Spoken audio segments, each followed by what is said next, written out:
கிறிஸ்துவுக்குள் பிரியமானவர்களே, மணவாளனை சந்திக்க ஆயத்தமாகுவோம் என்ற நிகழ்ச்சிக்கு உங்களை அன்புடன் வரவேற்கிறோம். பிரியமானவர்களே, நாம் போன பதிவில் பாவம் என்றால் என்ன, எவைகளெல்லாம் பாவம், பாவத்தின் விளைவுகள் என்ன, மனப்பூர்வமாய் பாவம் செய்தால் என்ன சம்பவிக்கும், ஏன் நாம் பரிசுத்தமாய் வாழ வேண்டும் என்பதையெல்லாம் வேதவசனத்தின் மூலம் பார்த்து தெரிந்து கொண்டோம். இதற்கான வீடியோ லிங்க் இந்த வீடியோவின் டிஸ்கிரிப்ஷனில் கொடுக்கப்பட்டுள்ளது. பார்க்காதவர்களை அதை பார்த்துவிட்டு இந்த வீடியோவை பார்த்தால் நன்றாய் புரிந்து கொள்வதற்கு பிரயோஜனமாய் இருக்கும் என்று கர்த்தருக்குள் விசுவாசிக்கிறேன். பிரியமானவர்களே, நாம் இந்த பதிவில் பாவத்தை ஜெயிப்பது எப்படி என்பதை குறித்து கற்றுக்கொள்ளலாம். நாம் பாவம் நிறைந்த உலகத்தில் வாழ்ந்து கொண்டிருக்கிறோம்.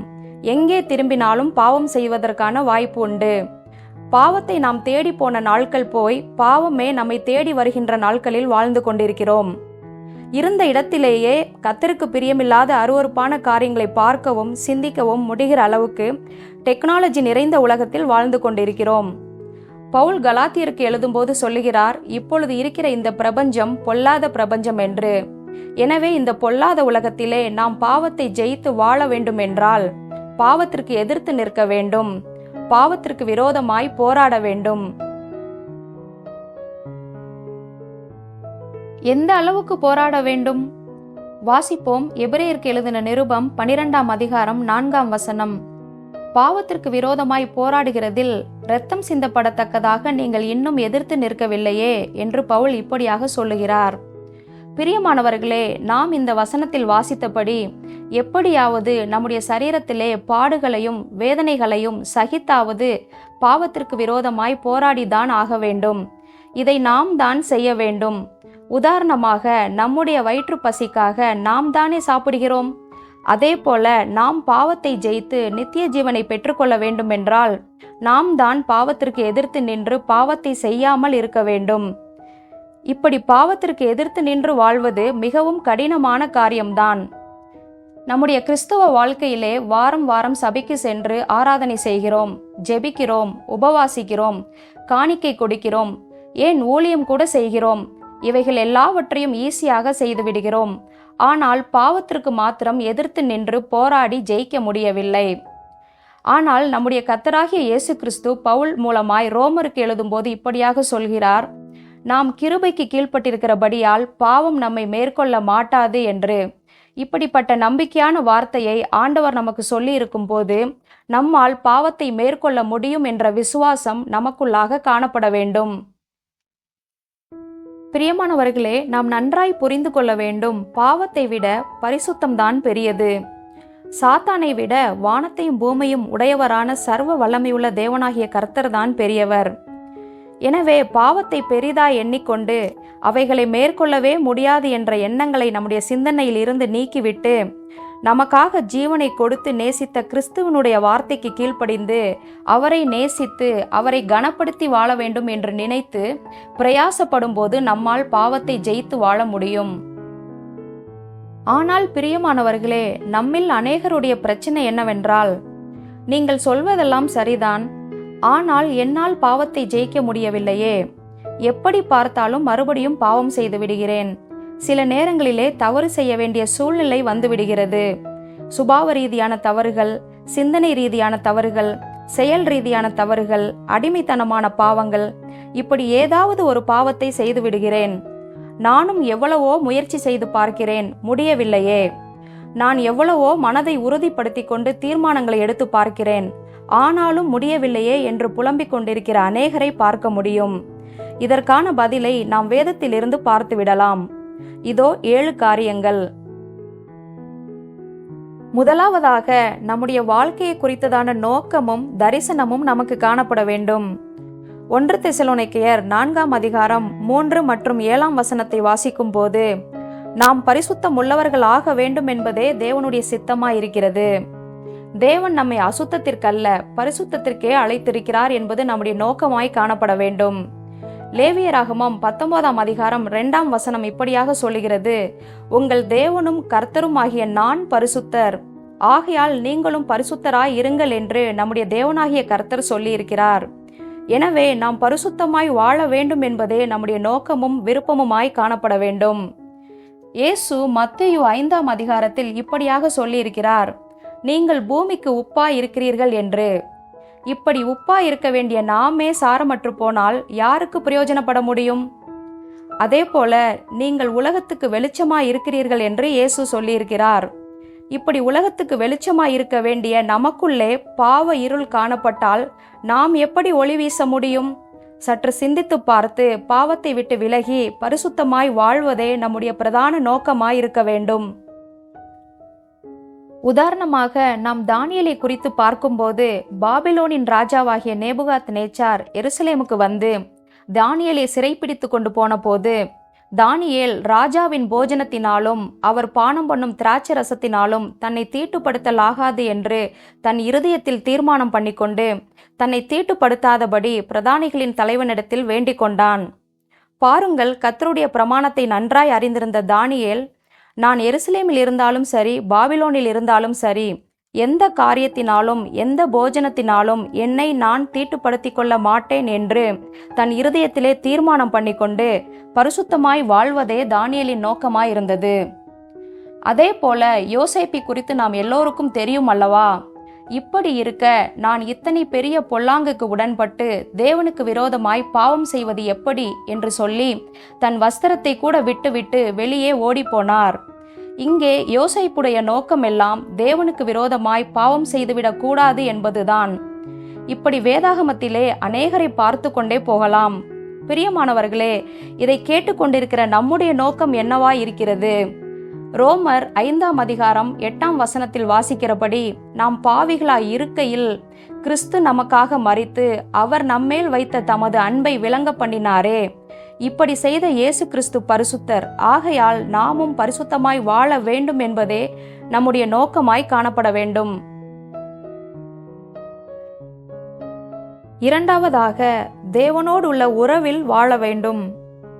பிரியமானவர்களே, ஆவியிலே மறுபடியும் பிறந்த நாம் தேவனுடைய பிள்ளைகளாய் இருக்கிறோம். ரோமர் 8ஆம் அதிகாரம் 15ஆம் 16ஆம் வசனத்திலே இப்படியாக சொல்லப்பட்டிருக்கிறது, அந்தப்படி திரும்பவும் பயப்படுகிறதற்கு நீங்கள் அடிமைத்தனத்தின் ஆவியை பெறாமல் அப்பா பிதாவே என்று கூப்பிட பண்ணுகிற புத்திர சுவிகாரத்தின் ஆவியை பெற்றீர்கள். நாம் தேவனுடைய பிள்ளைகளாய் இருக்கிறோம் என்று ஆவியானவர் தாமே நம்முடைய ஆவியுடனே கூட சாட்சி கொடுக்கிறார். அன்பானவர்களே, அவர் தேவன் மாத்திரம் அல்ல, அவர் நமக்கு நல்ல தகப்பனாக இருக்கிறார். அவர் நம்முடைய அப்பா. நாம் அவருடைய பிள்ளைகள் என்ற உணர்வோடு வாழ வேண்டும். உதாரணமாக, ஒரு பிள்ளை தன் தகப்பனோடு கூட இருக்கும் போதோ அல்லது தகப்பனோடு வெளியே செல்லும் போதோ பாவம் செய்ய முடியாது. ஏனென்றால் தகப்பன் அந்த பிள்ளையை பார்த்து கொண்டிருக்கிறார், தன்னை கவனிக்கிறார் என்ற உணர்வோடு அந்த பிள்ளை இருக்கும்போது பாவம் செய்ய வேண்டும் என்ற எண்ணம் கூட அந்த பிள்ளைக்கு வராது. அதே நேரத்தில் அந்த பிள்ளை அப்பா இல்லாமல் தனியே வெளியே செல்லும் போது ஈஸியாக பாவம் செய்ய முடியும். அதற்கான வாய்ப்பும் அதிகம் உண்டு. எனவே பிரியமானவர்களே, தேவனாகிய தகப்பன் என்னோடு கூடவே இருக்கிறார், நான் செய்யும் ஒவ்வொரு செயல்களையும் அவர் பார்த்து கொண்டே இருக்கிறார் என்ற உணர்வோடு அவருடைய உறவிலே வாழும்போது நம்மால் பாவம் செய்யாமல் இருக்க முடியும், பாவத்தை மேற்கொள்ள முடியும். 2 கொரிந்தியர் 5ஆம் அதிகாரம் 17ஆம் வசனம், ஒருவன் கிறிஸ்துவுக்குள் இருந்தால் புதிய சிருஷ்டியாய் இருக்கிறான், பழையவைகள் எல்லாம் ஒழிந்து போயின, எல்லாம் புதிதாயின என்ற வசனத்தை மனப்பாடம் செய்து வைத்துக்கொண்டு ஒவ்வொரு நாளும் இந்த வசனத்தை இருதயத்திலே சொல்லி அப்பாவாகிய கிறிஸ்துவோடு ஐக்கியமாய் அவருடைய உறவிலே வாழ வேண்டும். இப்படியாக நாம் பாவத்திற்கு எதிர்த்து நின்று தேவனை பிரியப்படுத்தி வாழ்வதுதான் நாம் தேவ உறவில் வாழ்கிறோம் என்பதற்கான அடையாளம். மூன்றாவதாக, குற்ற உணர்வை நீக்கிவிட்டு நாம் இயேசுவின் இரத்தத்தினாலே மீட்கப்பட்டிருக்கிறதை, அதாவது நம்முடைய பாவங்கள் மன்னிக்கப்பட்டிருக்கிறதை விசுவாசிக்க வேண்டும். பிரியமானவர்களே, நாம் தேவ உறவில் வாழ ஆரம்பித்தவுடன் பிசாசு நம்மேல் எரிச்சல் அடைந்து நாம் செய்த பழைய பாவங்களை ஞாபகப்படுத்தி அவ்வப்போது நம்மை குற்றப்படுத்த தொடங்குவான். உதாரணமாக, இவ்வளவு பெரிய பாவத்தை செய்திருக்கிறாய், இத்தனை வருடங்களாய் இந்த குறிப்பிட்ட பாவத்தை செய்திருக்கிறாய், யாருக்கும் தெரியாமல் இந்த காரியங்களை எல்லாம் பார்த்திருக்கிறாய், இந்த பாவத்தை எல்லாம் மன்னிப்பாரா, அந்த பாவத்தை எல்லாம் மன்னிப்பாரா என்ற கேள்விகளை பிசாசு நம் இருதயத்தில் எழுப்பி நம்மை குற்றப்படுத்தி நாம் பின்வாங்கி போகும்படி செய்ய வகை பார்ப்பான். ஆனால் இயேசுவின் இரத்தத்தாலே மீட்கப்பட்டிருக்கிற நாம் நன்றாய் அறிந்திருக்க வேண்டும், குமாரன் நம்மை விடுதலையாக்கினதினால் நாம் மெய்யாகவே விடுதலையாக்கப்பட்டு இருக்கிறோம் என்ற வசனத்தை இருதயத்திலே விசுவாசித்து வாயினாலே அறிக்கை செய்ய அறிந்திருக்க வேண்டும். 1 யோவான் 1:7 வாசிக்கிறபடி, அவருடைய குமாரனாகிய இயேசு கிறிஸ்துவின் இரத்தம் சகல பாவங்களையும் நீக்கி நம்மை சுத்திகரிக்கும் என்ற வசனத்தை சொல்லி பிசாசு கொண்டு வரும் குற்ற உணர்வை ஜெயிக்க வேண்டும். 4வது, நம்முடைய இருதயத்தை தேவனுடைய வசனத்தால் நிரப்ப வேண்டும். பிரியமானவர்களே, நாம் பாவத்தில் இருந்த நாட்களில் நம் இருதயம் பாவ உணர்வுகளால் மற்றும் பாவ எண்ணங்களால் நிறைந்து காணப்பட்டிருந்திருக்கும் அல்லவா? ஆனால் இப்பொழுதோ பாவ எண்ணங்கள் நீங்கி காலியாக இருக்கின்ற இருதயத்தை வேத வசனத்தை கொண்டு நிரப்ப வேண்டும். முடிந்த அளவுக்கு வேத வசனங்களை மனப்பாடம் செய்து கொண்டு நம் இருதயத்திலே அந்த வசனங்களை சொல்லிக்கொண்டே இருக்க வேண்டும். பாவம் செய்யக்கூடாது என்பதிலேயே கவனம் செலுத்திக் கொண்டு இராமல் பரிசுத்தமாய் வாழ்வதற்கான காரியங்களில் கவனம் செலுத்த வேண்டும். உதாரணமாக, பிலிப்பியர் 4:8 வாசிக்கிறபடி, உண்மையுள்ளவைகள், ஒழுக்கமுள்ளவைகள், நீதியுள்ளவைகள், கற்புள்ளவைகள், அன்புள்ளவைகள், நற்கீர்த்தி உள்ளவைகள், இந்த காரியங்களை எல்லாம் சிந்தித்து கொண்டிருக்கும் போது பாவம் நம்மை நெருங்கக்கூட முடியாது. பிரியமானவர்களே, பாவத்தை ஜெயிப்பதற்கு ஆண்டவர் எனக்கு சொல்லிக் கொடுத்த ஒரு ரகசியத்தை நான் உங்களோடு பகிர்ந்து கொள்கிறேன். நான் இதை செய்து கொண்டிருக்கிறேன். ஒவ்வொரு நாளும் ஜெயமாய் வாழ ஆண்டவர் எனக்கு உதவி செய்கிறார். என்ன ரகசியம் என்று சொல்கிறேன், கவனமாய் கவனியுங்கள். நாம் செய்த பாவங்களை எல்லாம் ஆண்டவருடைய சமூகத்தில் அறிக்கை செய்து ஆண்டவரோடு ஒப்புரவான பின் நம் இருதயத்திலே பாவ மன்னிப்பின் நிச்சயம் ஏற்பட்டு ஒரு மிகப்பெரிய சந்தோஷம் உண்டாகும் அல்லவா? அதுதான் இரட்சிப்பின் சந்தோஷம். இந்த இரட்சிப்பின் சந்தோஷம் நம் இருதயத்தில் வந்த உடனே அந்த நேரம் தொடங்கி நாம் பெற்ற விடுதலையை மற்றவர்களுக்கு சொல்ல ஆரம்பிக்க வேண்டும். இப்படி பாவத்திலிருந்து விடுதலையாக்கப்பட்டதின் விளைவாய் கிடைத்த இரட்சிப்பின் சந்தோஷத்தை மற்ற ஜனங்களிடம் பேச பேச பாவம் செய்ய வேண்டும் என்ற உணர்வே நமக்கு வராது. ஏனென்றால் கர்த்தருடைய வார்த்தையிலே அவ்வளவு பெரிய வல்லமை உண்டு. கர்த்தருடைய வார்த்தை பேசுகிற நம்மையும் விடுதலையாக்கும், கேட்கிறவர்களையும் பாவத்திலிருந்து விடுதலையாக்கும். இதுதான் ஆண்டவர் எனக்கு சொல்லிக் கொடுத்த ரகசியம். அடுத்தபடியாக, ஆண்டவர் நமக்காக சிலுவையிலே பட்ட பாடுகளை நினைத்து நினைத்து நன்றி சொல்லி ஆண்டவரை நேசிக்க வேண்டும். 1 கொரிந்தியர் 1:18 வாசிக்கிறபடி, சிலுவையை பற்றிய உபதேசம் கெட்டு போகிறவர்களுக்கு பைத்தியமாயிருக்கிறது, ஆனால் ரட்சிக்கப்படுகிற நமக்கோ அது தேவ பலனாயிருக்கிறது. எனவே ஆண்டவர் நமக்காக சிலுவையிலே செய்து முடித்த காரியங்களை கொண்டு நம்முடைய இருதயத்தை நிரப்ப வேண்டும். இப்படியாக நம்முடைய எண்ணமெல்லாம் ஏக்கமெல்லாம் சிலுவையை பற்றியதாக இருக்கும் போது நம்மால் பாவத்தை ஜெயித்து வாழ முடியும். 5வது, சரீரத்திலே பாடு சகிக்க வேண்டும். எப்படி பாடு சகிப்பது? பிரியமானவர்களே, நாம் பாவம் செய்ய வேண்டும் என்ற உணர்வு அல்லது எண்ணங்கள் நம் சிந்தனையிலே வரும்போது, அந்த பாவத்தை செய்யாமல் நம் சரீரத்தை கண்ட்ரோல் பண்ணும்போது, அந்த குறிப்பிட்ட பாவம் தரும் சுகத்தை அனுபவிக்க முடியாமல் நம் சரீரத்துக்கு ஒரு வலி, அதாவது ஒரு வேதனை ஏற்படும் அல்லவா? இந்த வலியை நம் சரீரத்திலே சகித்து கொள்ள வேண்டும். இதைத்தான் பவுல் ரோமருக்கு எழுதும்போது சொல்லுகிறார். ரோமர் 12:1. அப்படி இருக்க சகோதரரே, நீங்கள் உங்கள் சரீரங்களை பரிசுத்தமும் தேவனுக்கு பிரியமுமான ஜீவ பலியாக ஒப்பு கொடுக்க வேண்டும் என்று. நாம் தான் நம் சரீரத்தை ஜீவ பலியாக ஒப்பு கொடுத்து வாழ வேண்டும். பாவம் செய்ய மாட்டேன் என்று இருதயத்திலே தீர்மானம் பண்ணிக்கொண்டு நாம் தான் பாவம் செய்யாமல் இருக்க வேண்டும். அதே போல 2 கொரிந்தியர் 10:5 சொல்லுகிறபடி, நம்முடைய சிந்தனைகளையும் எண்ணங்களையும் கிறிஸ்துவுக்கு கீழ்ப்படிய செய்ய வேண்டும். இதையும் நாம் தான் செய்ய வேண்டும். ஆவியானவர் இந்த பாவத்தை செய்யாதே என்று உணர்த்தும் போது ஆவியானவருடைய சத்தத்துக்கு கீழ்ப்படிந்து பாவத்தை செய்து விடாமல் நம் சரீரத்தை கட்டுப்படுத்த வேண்டும். கலாத்தியர் 5:16 சொல்லுகிறது, ஆவிக்கேற்றபடி நடந்து கொள்ளுங்கள், அப்பொழுது மாம்ச இச்சையை நிறைவேற்றாதிருப்பீர்கள். மாம்சம் ஆவிக்கு விரோதமாகவும் ஆவி மாம்சத்துக்கு விரோதமாகவும் இச்சிக்கிறது. நீங்கள் செய்ய வேண்டும் என்று இருக்கிறவைகளை செய்யாதபடிக்கு இவைகள் ஒன்றுக்கொன்று விரோதமாயிருக்கிறது. எனவே பிரியமானவர்களே, கிறிஸ்துவை உடையவர்களாகிய நாம் நம்முடைய மாம்சத்தையும் அதன் ஆசை இச்சைகளையும் சிலுவையிலே அறைந்திருக்க வேண்டும். பிரியமானவர்களே, நாம் ஆவியிலே மறுபடியும் பிறந்து நாம் கர்த்தருடைய ஆவியினாலே பிழைத்திருக்கிறபடியால் நாம் ஆவிக்கேற்றபடி நடந்து கொள்ள மிகவும் கவனம் உள்ளவர்களாய் காணப்பட வேண்டும். நன்றாய் ஞாபகத்தில் வைத்துக் கொள்ளுங்கள், சரீரமும் அதன் ஆசை இச்சைகளும் நம்மை ஆளுகை செய்யக்கூடாது. நாம் தான் நம் சரீரத்தை கண்ட்ரோல் பண்ணி ஆளுகை செய்ய வேண்டும்.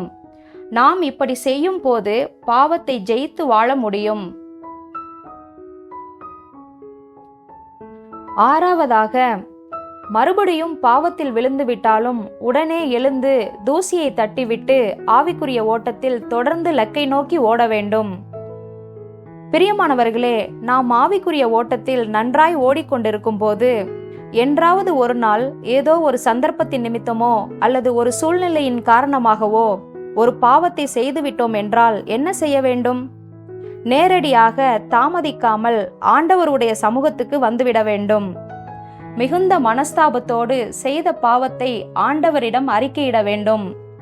நீதிமொழிகள் 28ஆம் அதிகாரம் 15ஆம் வசனம் இப்படியாக சொல்லுகிறது: தன் பாவங்களை மறைக்கிறவன் வாழ்வடைய மாட்டான், அவைகளை அறிக்கை செய்து விட்டு விடுகிறவனோ இரக்கம் பெறுவான்.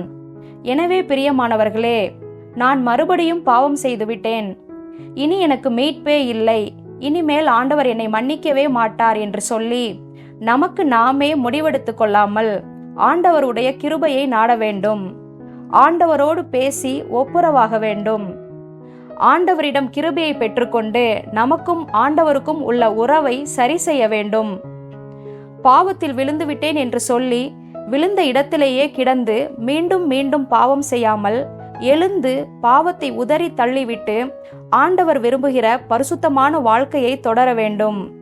உதாரணமாக, இயேசுவை காட்டிக் கொடுத்த செயலுக்காய் யூதாஸ் எடுத்த முடிவை போல் முடிவெடுத்து விடாமல், இயேசுவை மறுதலித்த செயலுக்காய் பேதுரு மனம் கசந்து அழுது முன்பு ஆண்டவரை நேசித்ததை விட பின்பு அதிகமாய் ஆண்டவரை நேசித்து ஊழியத்தை செய்தாரே, அதே போல நாமும் ஆண்டவரோடு ஒப்புரவாகி ஆண்டவரை அதிகமாய் நேசித்து பரிசுத்தமான வாழ்க்கையை தொடர வேண்டும். ஏழாவதாக, நாம் ஆண்டவர் மேல் வைத்திருக்கும் அன்பிலும் விசுவாசத்திலும் உறுதியாய் இருக்க வேண்டும். எப்படி அன்பில் உறுதியாய் இருப்பது? பிரியமானவர்களே, நம்முடைய ஆண்டவராகிய இயேசு கிறிஸ்து சிலுவையிலே பட்ட பாடுகள் எத்தனை அதிகம், எவ்வளவு வேதனை! கைகளிலும் கால்களிலும் ஆணிகள் அடிக்கப்பட்டு, தலையிலே முள்முடி சூட்டப்பட்டவராய், விழாவிலே ஈட்டியால் குத்தப்பட்டு, இரத்தம் முழுவதையும் சிந்தி தம்முடைய ஜீவனையும் கொடுத்து மரித்தாரே. இந்த சிலுவை காட்சியை சற்று நம் கண் முன்னால் நிறுத்தி சிந்தித்து பார்ப்போமா? பிரியமானவர்களே, நாம் தான் இந்த தண்டனைக்குரியவர்கள். ஆனால் நம்மை மீட்டு விடுதலையாக்குவதற்காக அவர் தம்மை தாமே ஒப்பு கொடுத்தாரே. அவர் நம்மேல் வைத்த அன்பு எத்தனை அதிகம்! பிரியமானவர்களே, நாம் தேவனுக்கு பயந்து பாவம் செய்யாமல் இருப்பது நல்லதுதான். ஆனால் அதைவிட ஆண்டவருடைய சிலுவை மரணத்தை நினைத்து அவரை நேசித்து அவர் மேல் அன்பு செலுத்தி இயேசுவின் விலையேற பெற்ற அன்புக்காய் பாவத்தை விட்டு விலகும் போது நம்மால் பாவத்தை முற்றிலுமாய் ஜெயிக்க முடியும். இப்பொழுது எதையெல்லாம் விசுவாசிக்க வேண்டும்? நான் பரிசுத்தமாய் வாழ ஆண்டவர் எனக்கு உதவி செய்வார் என்று விசுவாசிக்க வேண்டும். என்னுடைய இயலாமையில் ஆண்டவர் என்னோடு கூட இருந்து செயல்படுகிறார் என்பதை விசுவாசிக்க வேண்டும். என்னுடைய மாம்ச பலத்தால் அல்ல, அல்லது என்னுடைய முயற்சியினால் அல்ல. பிலிப்பியர் 4ஆம் அதிகாரம் 13ஆம் வசனத்தில் சொல்லியிருக்கிறபடி, என்னை பலப்படுத்துகிற கிறிஸ்துவினாலே எல்லாவற்றையும் செய்ய பலனுண்டு என்பதை விசுவாசிக்க வேண்டும். 1 யோவான் 2ஆம் அதிகாரம் 25ஆம் வசனத்தில் இப்படியாக வாசிக்கிறோம்: நித்திய ஜீவனை அளிப்பேன் என்பதே அவர் நமக்கு செய்த வாக்குத்தத்தமாயிருக்கிறது. எனவே நாம் நித்திய ஜீவனை சுதந்தரிக்கும் நாள் வரைக்கும் ஆண்டவர் என்னோடு கூட இருந்து எனக்கு பரிசுத்தமாய் வாழ உதவி செய்வார் என்ற மகா பரிசுத்தமான விசுவாசம் நமக்குள் காணப்பட வேண்டும். அவர் நம்முடைய அப்பா, நாம் அவருடைய பிள்ளைகள் என்ற மேன்மையான உறவை ஒவ்வொரு நாளும் விசுவாசித்து வாழ வேண்டும். இப்படியாக நாம் அவர் மேல் கொண்டிருக்கும் விசுவாசமே உலகத்தை ஜெயிக்கிற ஜெயம்.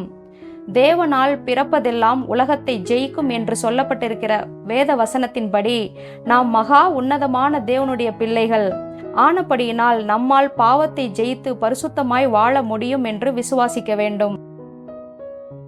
பிரியமானவர்களே, நாம் இதுவரைக்கும் பாவத்தை மேற்கொள்வது எப்படி என்ற தலைப்பின் கீழ் 7 காரியங்களை பார்த்தோம் அல்லவா? அதற்கான ஒரு சின்ன ரீகேப். முதலாவதாக, நம்முடைய வாழ்க்கையை குறித்ததான நோக்கமும் தரிசனமும் வேண்டும். இரண்டாவதாக, தேவ உறவில் வாழ வேண்டும். அதாவது அப்பா பிள்ளை என்ற உறவை அடிப்படையாய் கொண்டு வாழ வேண்டும். மூன்றாவதாக, குற்ற உணர்வு இல்லாமல் வாழ வேண்டும். நான்காவதாக, நம்முடைய இருதயத்தை வேத வசனத்தை கொண்டு நிரப்பி நாம் பெற்ற இரட்சிப்பின் சந்தோஷத்தை மற்ற ஜனங்களுக்கும் அறிவிக்க வேண்டும். ஐந்தாவதாக, சரீரத்திலே பாடு சகிக்க வேண்டும். நம்முடைய சரீரத்தை ஜீவ பலியாக ஒப்பு கொடுத்து வாழ வேண்டும்.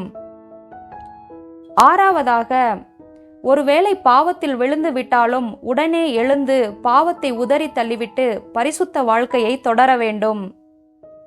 ஏழாவதாக, நாம் அவர் மேல் வைத்திருக்கும் அன்பிலும் விசுவாசத்திலும் உறுதியாய் முடிவு பரியந்தம் நிலை நிற்க வேண்டும். இப்படி இந்த 7 காரியங்களையும் மனதில் வைத்துக்கொண்டு நம் வாழ்க்கையில் செயல்படுத்தி வாழும்போது பாவத்தை முற்றிலும் ஜெயித்தவர்களாய் காணப்படுவோம். முடிவிலே குமாரனாகிய கிறிஸ்துவுக்கு ஒப்பான சாயலாய் மாறியிருப்போம். பிரியமானவர்களே, நாம் கேட்ட கர்த்தருடைய வார்த்தையின்படியே வாழவும் பாவத்தை மேற்கொள்ளவும் கர்த்தர் நமக்கு கிருபை செய்வாராக. ஆமேன்.